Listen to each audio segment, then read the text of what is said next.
Alors, quels sont les principaux styles de direction quand vous avez un manager en face de vous ou un directeur, un responsable que vous avez en face de vous? Alors, il y a 1, 2, 3, 4, 5. Moi, j'en identifie 5 principalement de styles et on va les classer en fonction de 3 critères différents. Déjà, il y a le degré de confiance en ses collaborateurs, c'est-à-dire est-ce qu'on fait confiance aux personnes dans leurs actes.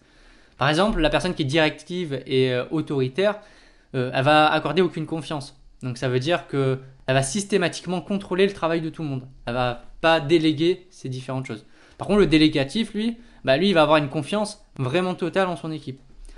Le paternaliste, donc c'est un peu moins directif, donc il va avoir une confiance qui est assez limitée, il va quand même bien contrôler. Le consultatif, il va faire souvent appel à ses collaborateurs, donc il va accorder une bonne confiance, mais il va quand même rester maître de la décision. On le verra après dans le prochain onglet. Le participatif, c'est le but, c'est de rassembler un peu tout le monde, de prendre des choses, des décisions collégiales. Donc, il va vraiment avoir une très bonne confiance dans son équipe, c'est pour pouvoir leur donner des choses à réaliser et leur donner la possibilité de faire des choix stratégiques et opérationnels dans l'entreprise. Donc, il faut avoir une très bonne confiance. Et le délégatif, bien sûr, pour déléguer une tâche, il faut vraiment avoir une confiance totale dans la personne, quoi. Si vous confiez une tâche qui est importante en plus et vous la déléguez complètement, si derrière, parce que si vous ne contrôlez pas notamment, il faut vraiment avoir la confiance aveugle dans la personne, hein. Donc, premier critère, c'est le degré de confiance. Deuxième critère, c'est la prise de décision. Comment est-ce qu'elle est prise? Est-ce qu'on va consulter les personnes? Est-ce qu'on la prend seule? Donc, ce qui est le cas de l'autoritaire. Est-ce qu'on va juste demander un avis? Donc, c'est le consultatif. Est-ce qu'on le consulte de temps en temps, juste comme ça, pour pouvoir montrer quand même qu'ils ont un degré justement dans la prise de décision, qu'ils ont un peu de responsabilité supplémentaire. Donc ça peut être le paternaliste. Participatif, tout le monde participe à la décision. Et délégatif, on laisse justement la liberté à son personnel de prendre les décisions qui s'imposent. C'est-à-dire qu'on va fixer plutôt un objectif à atteindre. Et puis la personne, elle fait comme elle veut. Du moment qu'elle arrive, en tout cas on a une confiance totale de toute manière. Et enfin, troisième critère justement pour définir quel style de direction on a en face de nous, c'est la motivation du personnel. Comment est-ce qu'on va motiver les équipes? La personne qui est autoritaire, elle va plutôt baser son management sur de la sanction, c'est-à-dire si tu ne fais pas, si tu n'atteins pas ton objectif, tu seras sanctionné.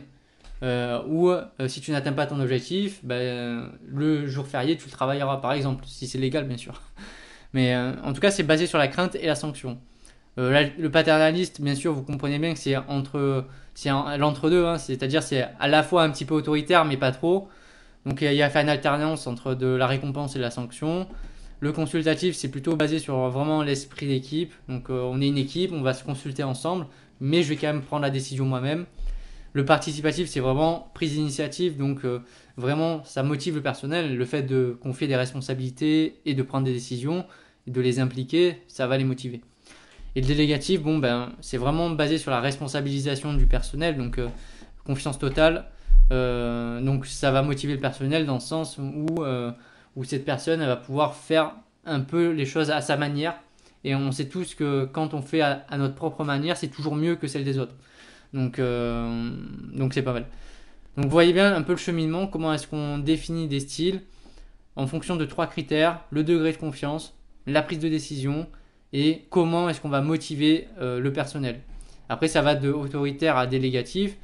Le plus simple honnêtement à voir, ça peut être soit l'autoritaire parce qu'il est très directif, soit le délégatif parce qu'il délègue tout. Le mieux, celui qui est souvent envisagé, il n'y a pas de mieux en réalité, ça dépend du type de personne qu'on a en face. Une personne lambda, c'est bien sûr mieux d'opter pour le style consultatif ou participatif. Pour des personnes qui ont besoin, ils ont du mal à s'auto-motiver et qui font juste un travail alimentaire, le style autoritaire est plutôt plus adapté pour pouvoir être sûr qu'ils passent à l'action.